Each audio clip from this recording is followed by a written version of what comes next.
Hey guys, welcome back, and just an update on the political shifts that's going on and what we've discussed previously.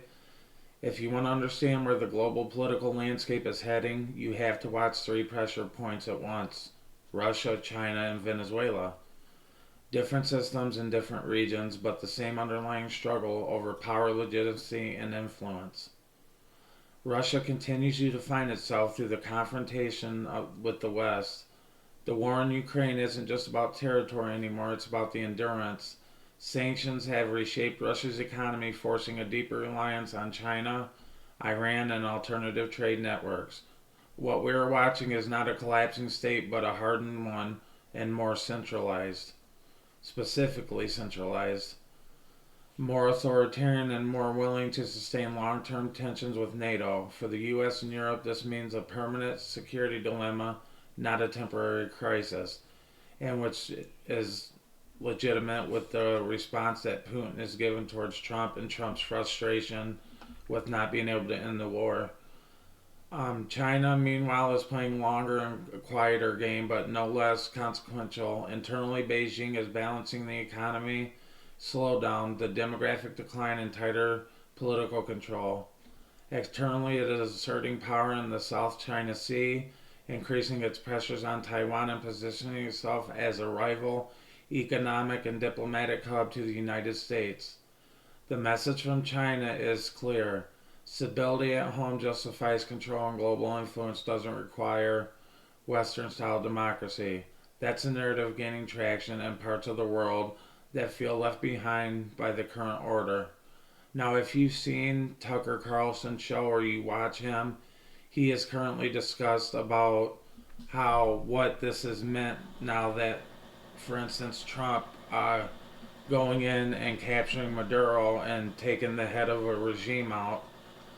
Uh, there, other countries are going to look at this now that we've crossed the spectrum, and to where does they think to themselves, where does the USA have the right to say it's wrong for a stronger country to overthrow a smaller country just because they can, or because it's again, or it's for their interests? And if that's the logic that we want to live by and continue to push, and that's what Trump legitimately has done, who are we to say that Russia entering Ukraine was not okay? Why does it matter with what America thinks about what Russia has done? And how can we condemn Russia for what they've done when we just done the same exact thing? It's something to think about, and I don't know the full context of it, but like I said, it's a good thing to look at and just think to yourself, are we doing what's best for us in the long run? But anyhow, uh, there's Venezuela, okay, a case study in how domestic collapse becomes a regional and global issue. Years of authoritarian rule, economic mismanagement, and the sanctions that have driven mass migration across the hemisphere. The oil negotiations, sanctions relief debates, and election legitimacy questions have turned Venezuela into a geopolitical bargaining chip. What happens there after energy markets, border policy, and U.S. Latin American relations are all at once? When you step back and a pattern, you step back and the pattern emerges, obviously.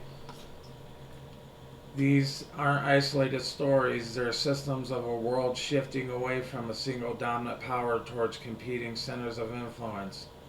Sovereignty is being redefined, alliances are more transactional, and democratic norms are being openly challenged.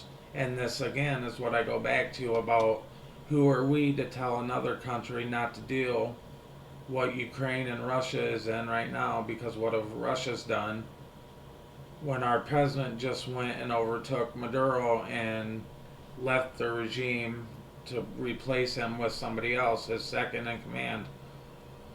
When you step back at the pattern, as the patterns emerge, the real question is whether your global order is changing, and it already has.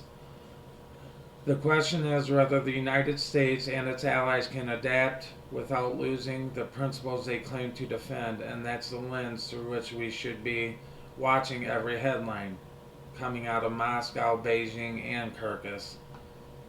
Now, let me know what you guys think about this, but like I said before, it is legitimate to ask yourself if we're allowed to, it's okay for us to just take out some leader from this dictatorial country and then turn around and tell Russia that they're not allowed to invade Ukraine to take back their territory that was taken from them, as they say. How is it legitimate for us to keep our sovereignty and make sure America's okay, but Russia can't do the same? Or flip that, for instance, the big deal with, excuse me, I'm sorry, Israel taking back the settlement, or making settlements and taking Palestinian land or whatever. Who are we to tell them they can or cannot do that? But we do. So the legitimacy goes both ways, and the political outcomes are all, we all are twisting our heads trying to figure out what we are and are not allowed to do. I just think it's worth considering. And if you have comments or whatever, just leave me a comment and we can discuss it further. But I just wanted to update you guys, and I appreciate every single person who views my stuff.